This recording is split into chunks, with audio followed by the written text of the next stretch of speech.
Welcome to the Motormouth YouTube channel. I'm Zack. I'm Andrea. And we do full-length car reviews each and every week. You subscribe. You already know this. Halfway through, we stop for a segment called Questions, Coffee, and Cars. You liked it, so we split it off. We're at 1:39. If I wanted to get a question in, Andrea, how would I do that? Follow along on Instagram at motormouth_Andrea. Every Sunday morning, I put a post out on Instagram asking for questions. Once we gather our questions, the post is deleted and we start the show. Time now for Questions, Coffee, and Cars. Your questions from Instagram. Love your channel. Thanks for the great content. Thank you. How does the color of a car affect resale value, if at all? My sister purchased a new RAV4 and ended up buying a dark gray metallic. She originally wanted one in blueprint blue. I told her the gray would age better. We're probably not the ones to talk about colors of cars. We like bright cars. We bought a 2024 GTI and Pomelo yellow, but I think that you're right. I think that when you go with a basic color, white, gray, black, it's more mass appeal. Yeah. But the thing is, it's self-fulfilling, right? Because people don't want to take a chance because of possible resale value. Therefore, there's just not as many colorful cars. I do remember, Andrea, I read an article, it was about 6-8 months ago, and it talked about the vehicles with the highest and the lowest resale. And the two I remember were the highest and the lowest. Highest was yellow, and lowest was orange. And we've got one of each in our house. We've got a yellow GTI and kind of an orange or goldy colored Cayenne GTS. And then everything, I can't remember how they all fell out from there, but I remember first and last. Yellow, and these were used cars, so I'm guessing something like a used sports car or something, maybe skews the numbers higher. If you've got a yellow Boxster, might be worth more. I don't know. Well, that's what I was thinking. Like, for example, in Canada, you can get the Toyota Prius in a bright yellow. I don't think that's going to have great resale value on a Prius. But if I were to buy a bright yellow Nissan Z or Z, I think that that would be a popular choice in that category. Surprisingly, the GTI and Pomelo yellow, there are 3 others in our neighborhood. Well, that is crazy. That's because we're breeding them. We're making little Pomelos. What I would suggest is you buy what you like. I think that if you're looking at a blue color, is not a hideous color, right? It's not like it's, like a weird color neon green or something like that. If it's in the scope of kind of normal, a blue would be perfectly fine. And that blueprint blue from Toyota is quite nice. It's a little bit of a darker color blue. I think it looks quite good. Sorry, I won't. Don't have your sister watch this, I guess.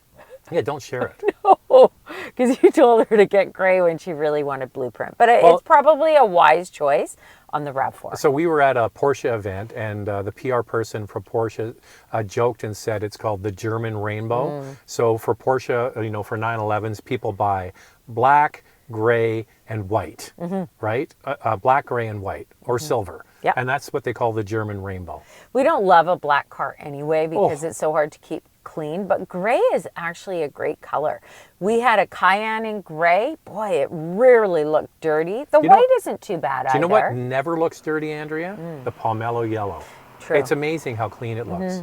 I was whoring around on the internet again, Andrea. Oh, God. You know what I was looking up? I hate to think. You guys are dirty. You're dirty minds. I wasn't looking at that. Well, I was looking up used Range Rovers. I knew it. Used Range Rovers. And you know what the nicest one in our neighborhood or around us is? It's black.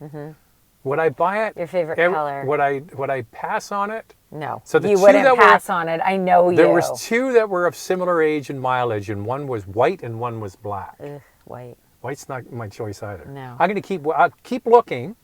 And they'll just show up one day, and Andrew First would go, off, what the hell have you done? First off, I don't know why he keeps looking, because I keep telling him, stop looking at a used Range Rover. Reliability, so Zach will tell you, well, Andrea, these older models, they have proven to be quite reliable. We're not getting a Range Rover. They're not reliable. You said that. I don't know how long I'll keep it for. No, he's not getting one, so let's just move on. With the compact SUV segment getting larger, is there still a noteworthy difference in size between a compact and a midsize two-row SUV? I'd like to get a two-row hybrid SUV with plenty of legroom for rear passengers and cargo storage space, but I don't want to buy a Lexus RX 350h or Nautilus. I'm looking for something more affordable. If there's not much of a difference, I'd be interested in the new Tucson or Sportage since, in my opinion, they offer the best value for money. The Atlas Cross Sport looks like my ideal size, but there's no hybrid. True. Yeah, there's no hybrid. No. So what's your, it's the width. It's this way that you really notice when you go from a compact to a midsize. Lengthwise, the Tucson, for example, has an enormous back seat and really good cargo space. So it's really only the width that you're missing. So if it depends what you're putting in it, you might be just totally fine with those. So let me just take you through the dimensions here. The RX actually is quite small. So the Sportage and the Tucson, they both offer more rear seat legroom than the RX. Which would be a good thing for you. The Nautilus is bigger. The Nautilus has 3 inches more rear seat legroom than the Hyundai and Kia model. And believe it or not, cargo space overall and behind the rear seat, the Sportage and the Tucson have more. What you're not seeing in the RX, though, compared to those and the Nautilus, it's this way. That's really, when you go from compact to midsize, it's the width is where you get it. So especially between NX and RX. Yeah, and so that's what you really have to think about. Is it just leg room and ability to store longer items in the back? Those other products will fit your needs. If you're a bigger person, we have somebody who writes all the time, there's not enough room here between the center console and the door, well then that's when you need to go to a bigger vehicle. And if you were looking at a plug-in hybrid, Mazda has the CX-70, which is a large 5-passenger vehicle. But make sure you like the 8-speed automatic transmission in that model. It is a little bit jerky and you may not like the feel. And I don't know if you want a plug-in hybrid. Maybe you just want a hybrid. I know Audi is coming out with a new Q5 for 2025, but are they staying with the same Q3? Any news on a new Q3 on the horizon? Well, there's some sort of renderings you can see that people have tried to come up with what they think the Q3 will look like. It's not going to be hard because it's going to look like a Q3. It's in the works, and they need to, because Audi sales are down. They pushed a lot of EVs in the market and not selling as well as they had hoped. And their mainline cars that sell the most, they let sit on the vine for way too long. Like that Q5, they left it way too long, and the Q3 the same thing. So it's coming. We just don't know exactly when. No, we don't know. Nothing confirmed from Audi, but lots of rumors on the internet, of course, that a new Q3 is coming. I think that the new Q5, the interior, looks really good. I think that they've done a nice job. Looking forward to seeing that in person. I've noticed that the vast majority of hybrids and PHEVs use a CVT. Hyundai, Kia seem to be the only exceptions. Is there something about a CVT that makes it more suited for hybrids than a traditional automatic? Well, it depends on the design of the hybrid system. So if you have an electric motor outboard of the transmission, meaning it's not part of the transmission, then you have to be able to integrate that into the hybrid system. So with Hyundai and a lot of other brands, what they do is they put the electric motor, so you have gasoline engine, electric motor, transmission, all in a row. So that electric motor in the middle is part of the whole system. So they can then bolt on a regular 6-speed automatic transmission behind it. Other systems, they have to be able to go between them and add them together. And that's one reason why, for example, Porsche with their e-hybrid, they can go at high speeds on the highway just using electric power, because that electric motor is integrated into the transmission. So a couple things I want to talk about here. In hybrids and plug-in hybrids, for example, Toyota, Mazda, they use an eCVT, which is actually different than a CVT. A CVT uses a pulley and belt system, and an eCVT uses a planetary gear set to move the wheels. So I think that many will use an eCVT for fuel economy. It is more fuel efficient. When you look at Hyundai and Kia, those hybrids and plug-in hybrids, they don't get the fuel economy that Toyota models get. And so if you're looking specifically for fuel economy on a hybrid, which I think most are, you will be better suited with one that uses an eCVT. But I'm kind of with you. You can have your cake and eat it too. So you're going to get better fuel economy because it's a hybrid. You also get the regular kind of shifts of a conventional car. You're just not going to get the same efficiency. Lovely couple. Stay blessed and great content. Thank you. At Motormouth Auto always praises Mitsubishi RVR. How come you haven't reviewed it in recent times if it's that worthy enough in the reliability segment? Yeah, I did talk about the RVR, the fact that it was the original subcompact crossover, and it's just I read a bunch of stuff on it that people like them because they're super easy to work on, and they're simple and they're not expensive to work on, so that's a factor. We don't really have much in the way of a Mitsubishi press fleet here. When was the last Mitsubishi? We did the Eclipse Cross last year. Yeah, we did the Outlander PHEV, of course. Yeah, and the other one is, I'm going to be blunt with you right here, right now. We'll often choose cars that will get good views. We're in the eyeball business. And an RVR, as great as it would be to cover it, it's just not going to get the eyeballs. No. Here's the thing about the RVR. It's priced really well, but it's difficult to find any sort of reliability scores on it that are up to date. You look back at 2021 and JD Power gives it an 85 out of 100. That's pretty great. good. But after that, it seems like there are no other... It's got a different name in the U.S., right? Yes, it's the Sport, Outlander Sport. Yeah. But I looked up Outlander Sport as well for our U.S. viewers, and no, there just isn't anything. Consumer Reports doesn't have anything. It's old. The RVR is old now. The technology in it is just okay. I think that other vehicles have now passed it, and other vehicles are getting bigger in the subcompact class, and the RVR is quite small, more like the Venue, I think. Yeah, the other thing is that the fuel economy is not good. No. Yeah, it's an old technology. This is the reason why it's easy to work on, because it's old technology. And you can read yourself. There'll be lots of stuff you can find online about people who have them. They say they're easy to work on, they're cheap to fix, and all that kind of stuff because it's old technology. But the fuel economy is not there. For a subcompact crossover vehicle, should be much better.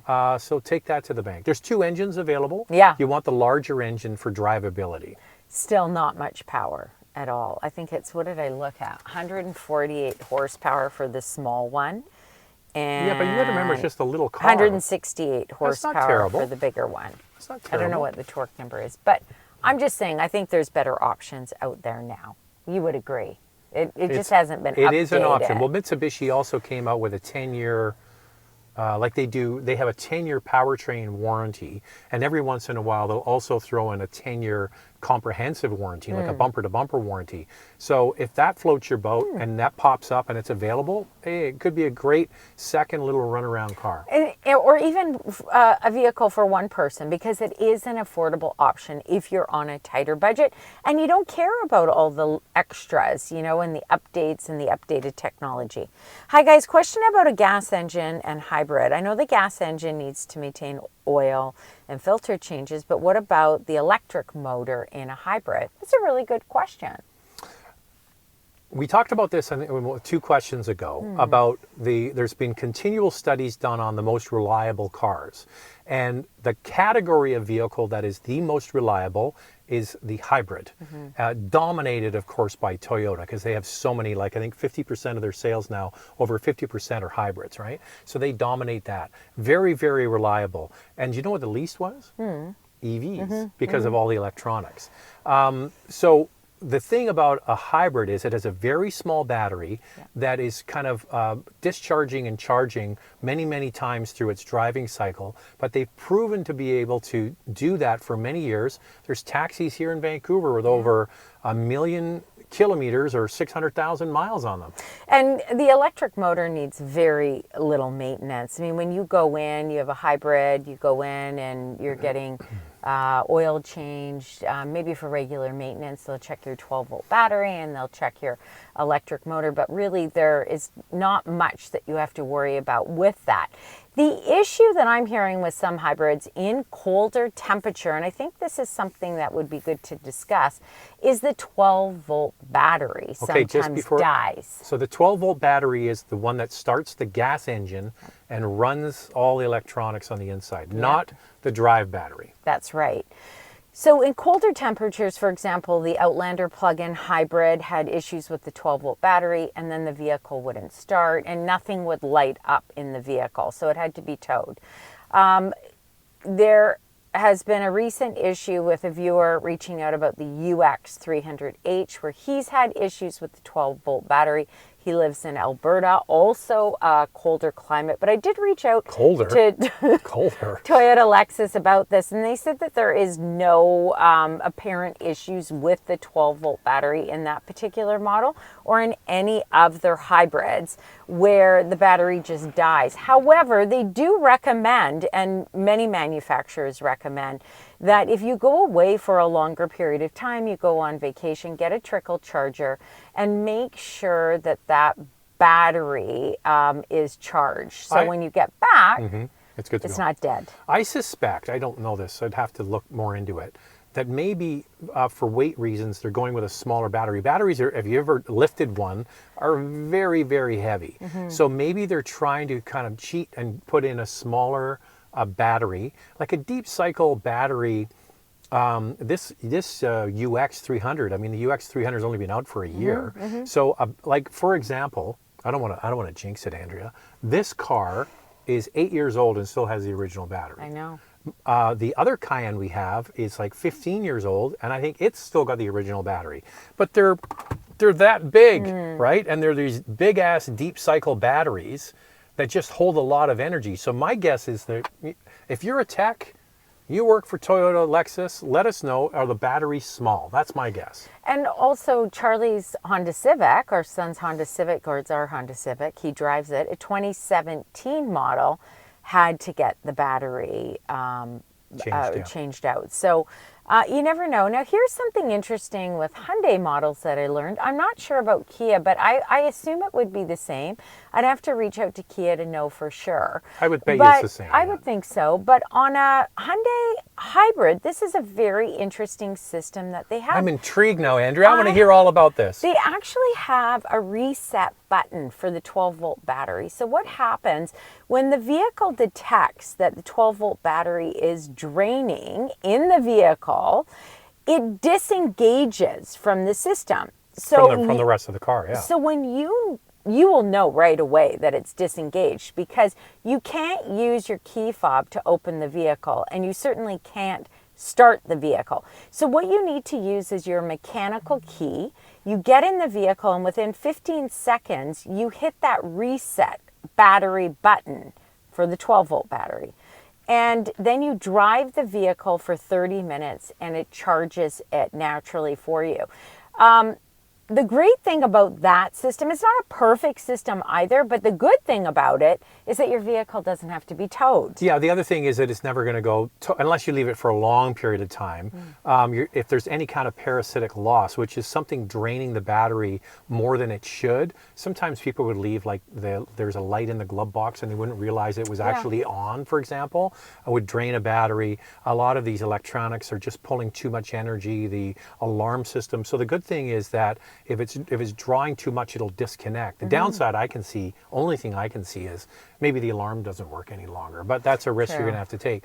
I think that's a pretty clever way to do it. I like the way that Volkswagen explained it, is if the 12-volt battery system in their EVs is getting low, it actually has a DC converter or an inverter. Is it converter or inverter? You let me know if you're a tech at Volkswagen that can take the DC charge and change it into 12 volts and charge that battery, right? Yes, there was something with that. Yeah. Love your show. Best options for a low noise, vibration, harshness sedan or SUV, used or new. Any transmission under 30,000 Canadian, please.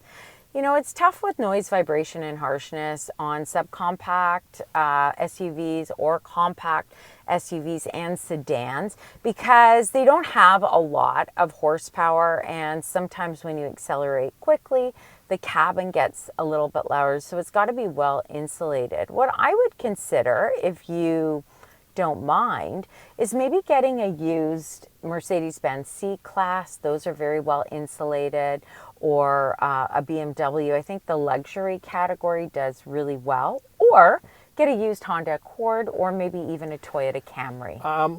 I've noticed over the years that General Motors does a really good job with their suspension calibration on their vehicles, and they really just soak up the bumps, and they're very good for vibration and harshness into the cabin. The noise one is kind of subjective, because I don't know what you consider to be too noisy, and for me it might be totally passable. You might consider a Lincoln. They do real soft, quiet cars as well. Yeah. I think if you're trying to get it under 30,000, maybe you're a little scared by a premium brand because of repair costs, of course. You've got to just go out there and try the. Oh, I remember now, Andrea. I remember we did the Crosstrek from Subaru, and you had found a stat that it was the quietest in the class. Consumer Reports said it was the quietest in its class. So that might be one to consider as well. I also find, the GLI and the Jetta from Volkswagen, they do a pretty good job with insulating the cabin as well. I know Volkswagen can have reliability issues, so I'm not sure if you want to buy a used one, but you could check. Get a new make one sure for all under the 30. maintenance. Yeah, you could. You could get a base trim. Take a look at those ones. You might find some success there. All right, we're out of time, Andrea. Yeah, that's it for us. Follow along on Instagram at motormouth_Andrea. Every Sunday morning, I put a post out on Instagram asking for questions. Once we gather our questions, the post is deleted and we start the show. Thanks for watching.